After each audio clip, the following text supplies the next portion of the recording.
Hi friends, നമുക്കിത് വായിച്ചു നോക്കിയാലോ. എല്ലാ കാര്യത്തിലും എപ്പോഴും ദൈവത്തിന് കൃതജ്ഞത അർപ്പിക്കുക. നമുക്കുള്ളതെല്ലാം വരങ്ങളും ദാനങ്ങളും കഴിവുകളും സമ്പത്തും വസ്തുക്കളും ബന്ധങ്ങളുമെല്ലാം ദൈവം നമുക്ക് നൽകിയവയാണ് എന്ന് നാം ഓർക്കുക. ദൈവം തന്നതല്ലാതെ മറ്റൊന്നും നമുക്കില്ല. ഇത് 1 കൊരിന്ത്യർക്ക് എഴുതിയ ലേഖനം 4-ാം അധ്യായം 7-ാം തിരുവചനത്തിൽ പറയുന്നുണ്ട്. ഒരു പക്ഷേ മറ്റുള്ളവരുമായി താരതമ്യപ്പെടുത്തുമ്പോൾ നിനക്ക് കൂടുതൽ കഴിവുള്ളതായി തോന്നിയേക്കാം. പക്ഷേ ഒരു കാരണവശാലും മറ്റുള്ളവരെ നിന്ദിക്കരുത്.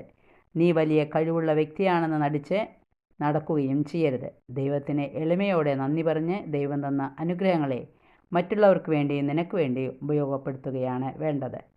നമുക്ക് പ്രാർത്ഥിക്കാം. ദിവ്യരക്ഷകനായ ഈശോയെ, മാലാഖമാരുടെ ആനന്ദപാത്രമായ അങ്ങ് നിന്ദാപമാനങ്ങൾ സന്തോഷത്തോടുകൂടി സ്വീകരിച്ചുവല്ലോ. എൻ്റെ ജീവിതത്തിലുണ്ടാകുന്ന നിന്ദാപമാനങ്ങളെ സന്തോഷപൂർവ്വം സ്വീകരിക്കാനുള്ള കൃപ എനിക്ക് നൽകണമേ. ഓക്കേ.